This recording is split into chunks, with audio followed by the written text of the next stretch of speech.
우리는 지금까지 HTML을 통해 글의 역할을 부여하고 구조를 세웠는데요. 이제부터는 HTML이 아닌 CSS라는 새로운 언어로 문서의 레이아웃을 만들게 됩니다. CSS를 통해 보기 좋은 레이아웃이 완성되는 것이죠. CSS의 역할과 기본 문법 자세히 설명드리겠습니다. 자, 우리가 함께 진행했던 HTML의 예시 문서인데요.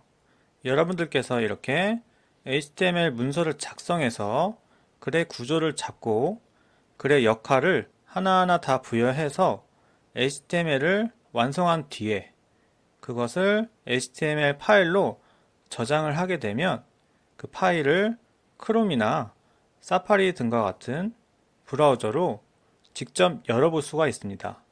그래서 이 파일을 .html로 저장한 뒤에 브라우저를 열어보면 이렇게 굉장히 이제 레이아웃이 좋지 않은 그런 상태로 열리게 될 거예요. 이렇게 열리는 이유는 HTML은 글의 구조와 역할 부여만 할 뿐이지 레이아웃에 대해서는 일절 관여하지 않기 때문인데요. 하지만 그렇다고 우리가 HTML만 적어서 이런 식으로 전자책이나 웹문서를 만들 수는 없겠죠? 그래서 HTML을 도와주는 CSS라는 새로운 언어로, HTML 언어 아닙니다. CSS라는 새로운 언어로 이 문서의 레이아웃과 보여지는 모든 모습을 정의하게 됩니다. CSS를 그러면 어떻게 작성을 하게 되냐면 HTML의 헤드 태그 안에 스타일 태그라는 거를 일단 엽니다.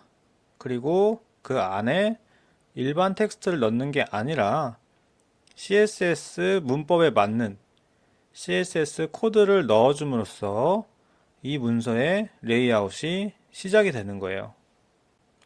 지금 보시는 모습이 이제 CSS의 모습인데요. 저렇게 헤드 태그 안에 스타일 태그가 열려서 그 안에 일반 텍스트가 아닌 CSS 코드가 들어갑니다. CSS의 기본 문법은 다음과 같아요. 일단 CSS의 원리는 선택을 먼저 합니다. 그러니까 꾸밀 대상을 먼저 찾는 거예요.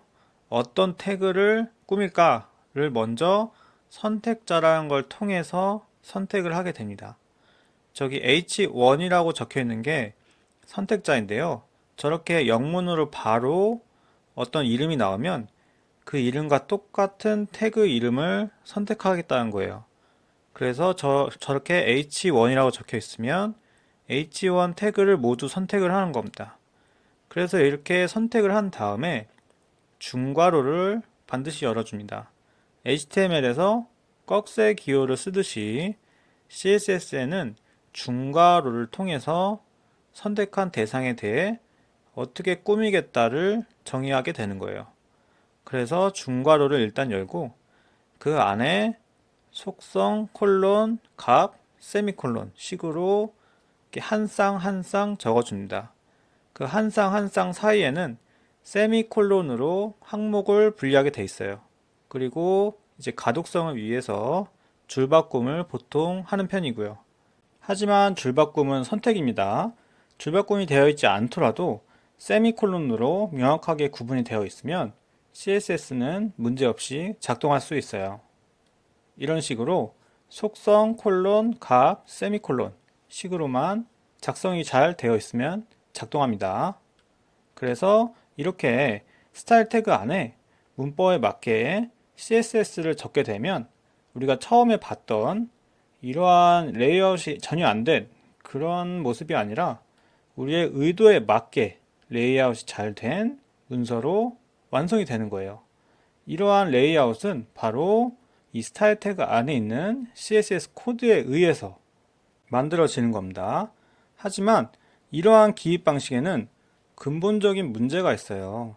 이렇게 HTML 문서 안에 CSS를 직접 적게 되면 HTML 문서가 하나가 아니라 여러 개일 텐데 그 여러 개의 HTML에 똑같은 CSS 코드가 필요하다 하더라도 HTML 하나하나마다 다 똑같은 CSS 코드를 작성해 줘야 됩니다.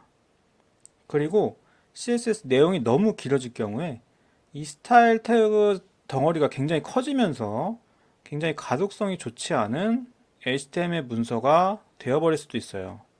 그래서 이렇게 스타일 태그를 열어서 CSS를 적용한 게 아니라 다른 방식으로 CSS를 적용할 수 있는데요.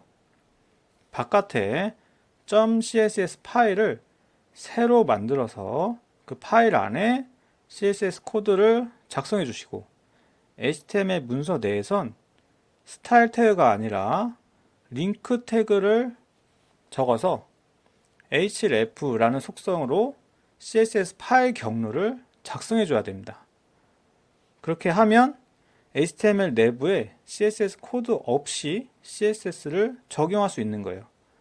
이렇게 파일이 관리가 되면 여러 HTML 문서에서 똑같은 CSS 파일을 적용함으로써 효율적인 관리가 가능해지고 CSS 코드와 HTML 코드가 깔끔하게 분리되면서 유지 보수에도 굉장히 편안해질 수 있어요. CSS를 적용하는 방식에는 한 가지가 더 있는데요. 지금 보시는 바와 같이 이렇게 태그에 바로 CSS를 기입할 수 있어요. 태그에 스타일 속성을 열어서 큰 따옴표로 열어서 거기 안에 CSS 코드를 직접 적어주는 건데요. 이렇게 적게 되면 여기서 이제 선택이라는 개념이 없죠. 태그를 원래 선택을 하고 꾸미는 게 CSS의 원리인데 태그에 직접 접다 보니까 선택이란 개념이 없어서 일단 선택자가 없고 선택자가 없기 때문에 중괄호 또한 필요가 없어졌습니다. 그래서 중괄호 안에 있는 내용이 그대로 값으로 들어온 거예요. 이렇게 스타일 속성 이꼬르 큰 따옴표 열어주고 그 다음에 중괄호 안에 있는 CSS 코드 이렇게 작성이 되면 이 태그에 저 CSS 속성들이 그대로 적용되게 됩니다. 하지만 이러한 방식은 좀 문제가 있는 게 일단 태그에서 큰 따옴표로 값을 열었기 때문에 CSS 코드 내에서는 큰 따옴표를 쓰면 안 돼요. 큰 따옴표를 써야 되는 경우에는 작은 따옴표를 대신 쓰거나 아니면 큰 따옴표 앞에 백슬래시를 써서 써야 되는 등 굉장히 번거롭습니다. 그리고 이렇게 태그에 직접 적게 되다 보면 스타일 그 코드를 재사용할 수가 없죠. 그래서 태그마다 일일이 다 스타일을 적용해 줘야 되는 굉장한 불편함이 있고 비효율성이 굉장히 크기 때문에 이렇게 적는 방식은 굉장히 특수한 경우에만 꼭 필요한 경우에만 적으시고 가장 좋은 방법은 이렇게 외부 파일로 외부 파일 .css를 만들어서 링크 태그로 연결하는 방식으로 CSS를 적용한 것이 가장 좋다라고 기억해 주시면 됩니다. 우리가 이제 전자책을 이제 실습에서 만들 때 실제로 스타일 태그를 열거나 태그에 직접 적는 방식이 아니라 바깥에 CSS 파일이 있고 그거를 링크 태그로 다 불러오는 방식으로 전자책을 만들게 될 예정이에요. CSS의 기본 문법에 대해서 알아보았는데요. CSS의 핵심 원리에 대해서 정확하게 기억을 하시고 넘어가는 게 가장 중요합니다. 일단 선택을 하고 그렇게 선택된 태그들을 어떻게 꾸밀지 정의한다 라는 식으로 CSS는 작동하게 됩니다. 이러한 CSS의 핵심 원리를 꼭 기억해 주셔야 해요. CSS는 이렇게 선택하는 것부터가 시작이기 때문에 선택이라는 개념이 굉장히 중요한데요. 이 선택을 하게 해주는 선택자에 대해서 다음 시간에 자세히 알아보도록 하겠습니다.